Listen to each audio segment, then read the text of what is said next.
Assalamu alaikum wa rahmatullah bandiraɓe yeɓoɓe yaw Piindi TV won ɓe leydi Sénégal hay bowal leydi on calminama mone mun fof inde e yettode en garti e katande jomiraɗo joom baɗe bawɗe gam humnude aadi men e moɗon ko roɓindo jayndeji altine ha aljuma hande ko aljuma ina woni nogas e ɗiɗi lewru septembre 2023 joni paɗen koye jayndeji leydi men on bismama on jettama jayndeji leydi men e oɗo ñalawma aljuma ɓuuri hen ko hewde arti koye candidature déclaré walla mbiyen waddemo wiyedemo wondomo jeeye sumgoji 2024 on woni Mohamed Boun Abdallah Dionne menre wonde hoore jagorɗo leydi Sénégal jayndeji men kala garti hen hay sinno tawi toɓɓe goɗɗe ina hen tawe puɗɗortoɗen ko jayde le quotidien nden jayde wi ko candidat tindade walla ni e sumgoji 2024 to banggue hoorejo leydi ɓe mbi ko Mohamed Boun Abdallah Dionne yidde muɗum tan koyo suuɓe ardo leydi ndi e on tuma noon o arti e wiide makko darde makko walla ni golle makko ɗe gollodiri e sara maw leydi ndi hokkimo oɗo saaha hande hono fartange e doole e mbawka wawde tigui ɗowde leydi Sénégal ɓe kolliti ko Boun Abdallah Dionne lelni peeje kame pellitte jogani leydi Sénégal so tawi o subama e sumgoji 2024 konngol makko ne jaaji e hello sappo e goho e nder nden jayde le quotidien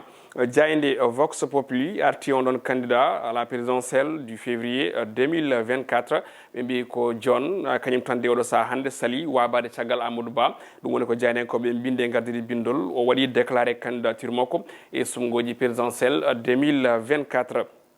jayde Sud Quotidien kamne arti on ɗon candidature mo Mohamed Boun Abdallah Dionne ɓe mbi tan de ko Boun Dionne oɗo saaha hande kañum tan dari gam huccidde e ɓen ɗon bennum caggal ma Boy Diawo Ali Nguy Ndiaye ne wayno kadi kanko on ɗon mennoɗo wonde hoore jagore leydi Sénégal ɓe mbi ko ummimo darimo o salima sumgo maw leydi ndi Macky Sall kono kadi maw huccodir e on ɗon mbo ɗowanno golle muɗum woni on maw leydi ndi Macky Sall ko wona ɗum janenkoɓe garti e ko yewti e ɗin école aji guddirgol école aji tijjaɗi e nde hitande ɓe koliti wonde ko ɗon concept ubbite jangate woni uddita hande fuɗɗo jangde hande ha hande de gueɗe ɗe ɓuurani latade ɗo e nder leydi meɗen Sénégal ha tengti e nde hitande kadi ne hulana ɗum ɗon wawata latade ɓen jani koɓe ne jañi hen e hello jeegom e nder nden jayde e Sud Quotidien jayde enquête kañum ne ha hande koye dawrugol heddi ɓe mbi ko caggal nde o habri candidature makko ko Boun Abdallah Dionne ɓe mbi tan de ko ɗum rébellion surprise manam ko filñitere bettude foti wonde ummorade on ɗon candidature mo ganduɗa kam woni Abdoulaye Daouda kam woni mo ganduɗa kam woni Boun Abdallah Dionne janen koɓe garti lesɗo hollirde wonde tan kanko on ɗon mo ganduɗa ko Boun Abdallah Dionne mbo ala ko wiyete appareil politique kañum de dari hande o gam huccidde walla yaltude e beelu o mo ganduɗa kam woni mo leydi Macky Sall ko noon janen koɓe mbi kanko menere wonde o hoorejo jagorɗe ɗe holitama wonde tan ummima kankone gam yarude banggue makko salade e wabade caggal o mo ganduɗa kam woni mbo maw leydi ndi suuɓi woni Amadou Ba jayde li quotidien ari e maw leydi ndi Macky Sall ɓe mbi tan de ko on ɗon arti e candidat mbo Benno Bokk Yakar o wi kanko maw leydi ndi Macky Sall ko Amadou Ba ene jogui ko hewɓe ngala ɓen ɓe ganduɗa ko wiyeɓe ko candidat ji ɗi o wiide makko noon omo wawi tigui fiideɓe walla omo foti fiideɓe tawi ko piggal mantinigal e ɗin sumgoji 2024 saabu omo jogui ko adi kala soutien mo ganduɗa ko maw leydi ndi tawi kadi ko homme politique ko maw leydi ndi woni haalde ha joni kono kadi o arti e pusgulanda Pastef ɗo wi wonde ala koɓe mbaɗi so wona ene wayno wadde appliqué loi et sa rigueur manam tan hutorade kuule kono kadi e lelgo muɗum ɗo e nder leydi ndi caggal muɗum kadi e wiide makko jeeyi sababu on ɗon landande fuuse ko wabade caggal force occulte woni pelle ɗe ganduɗa ɗe ko pelle gummotoɗe caggal leydi tawi yidde mumen tan ko jibde leydi on ɗon tuma keeɓa siɓade ngaluji mumen maw leydi noon wi ene wayno noon Pastef ko ɗum ɗon woni ko heeɓi ɗum ha fuusa yaltina leydi ndi kala e kuuɓal nde o namda yala haali 3e mandat o wi ko yo yimɓeɓe gandu hay neɗɗo goto meeɗano hawrude ladial tawi ko sababude 3e mandat saabu ko ɓuuri yawde yaccade kanko hollitino wonde o jeetaki e ɗin sumgoji 2024 konngol makko ne jaaji e hello nayyi e nder nden jayde li quotidien jayde besbi le jour kañum ne arti ha joni e konngol maw leydi ndi e on ɗon candidat mbo Benno kono kadi o arti e Sonko hani e Pastef ɓe mbi ko maw leydi ndi Macky Sall o waɗi élection kono ɓe bindiri e gardidi bindol ɓe o wi ko Amadou Ba ene jogui ko hay goto e ɓen candidat ji ala ɗum ɗon noon omo foti fiideɓe ko ɓuuri yawde yaccade ɗin sumgoji tijjadi e wiide makko saabi Pastef fuusa yaltina landaji leydi ndi ene wayno ko jotndiri muɗum e force islamiste woni pelle ɗe ganduɗa ɗe ko pelle guintortoɗe islam tawi ɗen goni ko caggal leydi tawi yidde mumen wonno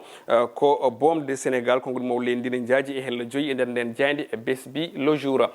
jayde las quotidien kañum ari koye tarih manam ɓen ɓe ganduɗa ko mennoɓe wonde hooreɓe jagorde leydi men sénégal tawi ko guila 1960 ha nanggue nde hitande duuɓi 63 nde wayne ko tatoe mabɓe tan goni ɓe meeɗano hollirde yidde mumen ina gona ko yewti ko e hooreɓe leyɗele ɗum ko caggal nde Boun Abdallah Dionne holliti wonde yidde muɗum ma jee e sumgoji paaɗi jani hen koɓe noon mbi ɗum ɗon fotani wonde bettere saabu ɓen ɗon rewɓe ɗo e ardiɓe gouvernement ɓe kala ko yimɓe tartan goni ɓe meeɗano tigui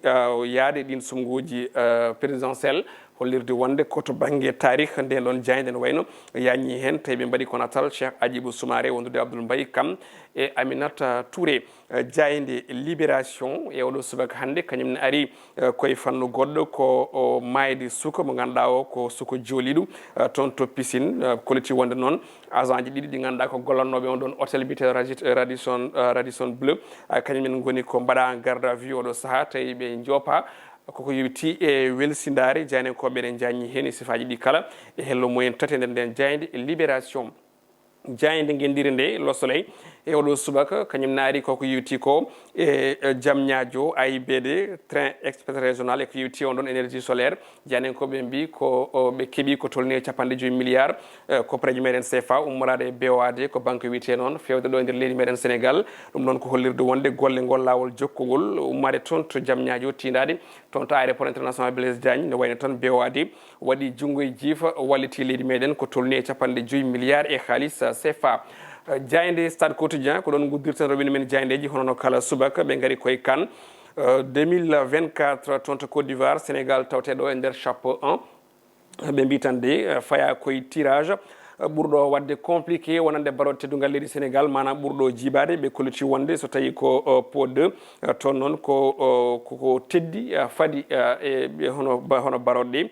pot 3 toonne kadi ko adversaire uji ganduɗa ɗi ko caɓorɗi kono pot kaɗo on kam ko adversaire uji léger noɓe mbiri kona ɗum ko match Sénégal e Mali tijjinoɗo ñande sappo e tati lewru octobre amical on ɗon match haytinama ɓe koliti wonde jeeyi on sababu noon ko hawrata koye tirage au sort ko yewti e on ɗon coupe d'Afrique poɗɗo yuɓinede toon to leydi Côte d'Ivoire goɗɗum ko tawete hen ne wayno ko Saudi Pro League Al Nasra e Al Ahli ɗum ko hande kikiɗe Mané hakkude muɗum e Mendy ɓe mbi tan de ko ɗum haare barode jogori yeyde toon to Riyad Arabie Saoudite ko ɗo uddiroɓe men jayndeji e oɗo subaka aljuma joni joni paaden koye gueɗe rendo woni fait divers gueɗe rendo e oɗo ñalawma aljuma garaten koko yewti e nden welsindare soynade nde walla yiyande toon to Radisson Bleu woni Radisson hôtel mo ganduɗa ne tawe ɗo e wuuro lamorko ngo Dakar suka cukalel total ganduɗa ko duubina yarata kañum yooli e piscine o e wiide jande libération ɓe noon ɗiɗo kala jaggama e oɗo saaha aɓene e juuɗe lawol tawi ɓe tuuma ko welsindare ɗum ɗonne kadi ko hunde ganduɗa nde ina foti yurnitede ko hunde ganduɗa nde kadi kala e saaha ene teske e nder leydi men Sénégal woni sengo welsindare so wona hôpitaux ji tan so wona transport so wona gueɗe goɗɗi kadi hande o naati hay hôtelaji nokkuji ganduɗa ɗi ko nokkuji ponnoɗi renede ha tengti e suka mo ganduɗa o ko duuɓi 4 kono min namdal o woni ko holko suka mo duuɓi 4 yinoto e piscine holto jinnaɓe muɗum goni welsindare agent ji naam kono welsindare jinnaɓe nde holto woni e ɗum ɗon foof saabu kam cukalel ngel duuɓi 4 eɗen gandi ittani hoore muɗum galle mumen nawi ɗum toon to hôtel Radisson yeehi kadi naati e piscine tawi jinnaɓe muɗum ngala ɗon wadde mbiɗa sikki welsindare foof e ɗin ɗon agent ji welsindare jinnaɓe nde kañumne ine fonno joopede hen ne fonno yurnitede hen ne fonno aussi waɗede hen engagé walla nanne hen andine wonde ne jinnaɓe kañumen en jogui hen part de responsabilité gueɗal mumen e nden welsindare nde ganduɗa ko mayde ngel ɗon cukalel ngel duuɓi 4 nden welsindare nde ganduɗa hande ne tawe hayso tawi wona e piscine aji ɗi e maaje ɗe woni maaje kaɗɗe ɗe woni hen mbiye gueec